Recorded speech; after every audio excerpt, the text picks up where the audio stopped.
Well, according to them, the specific statements they saw this time felt different. They used words like egregious Egregious. and outrageous. They felt these specific things crossed a line, met their own threshold for, needing a response. All right, so what were these statements that hit that threshold? What's the first one the commentator focuses on? The first one involves something reportedly said to another man. The quote highlighted was, "You got pretty legs, man." Pretty legs. Okay, and there was more. Uh-huh. And then this other phrase, "they lentilated man." Lentilated. That's a word I haven't heard used like that. Me neither. And the commentator's reaction was, well, pretty strong, sort of disbelief. How so? He explicitly said something like, "I've never said this to a man in 52 years.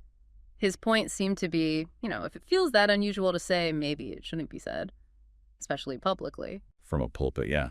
Did the commentary include any other details around this leg comment? It did. It mentioned other things supposedly said alongside it, stuff about working out using shea butter. Shea butter. Yeah, and that the legs were glowing in the dark.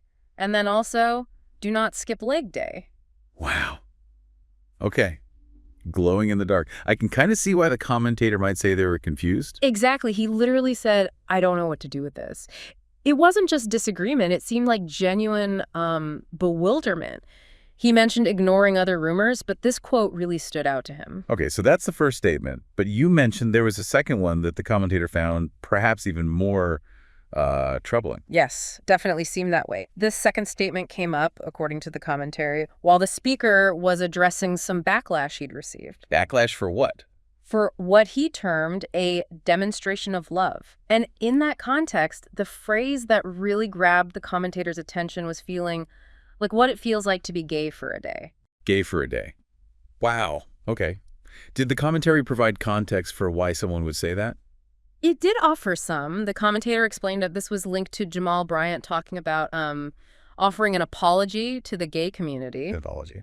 Yeah, supposedly on behalf of Black pastors. And the commentator immediately reacted to that idea too, saying essentially Bryant can't do that. He can't speak for everyone. Right. Got it. So the gay for a day comment was tied to fallout from that apology discussion.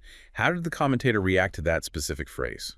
He seemed to find the phrase itself really questionable, almost nonsensical from his perspective. Right. He posed these rhetorical questions like, who would want to be gay for a day? And also, what man has ever felt that? It suggests he found the statement just bizarre and maybe insincere or offensive. He couldn't make sense of it. Now, the commentary wasn't just based on personal reaction, right? He brought in scripture to support his critique. Oh, absolutely. That was a major part of his argument.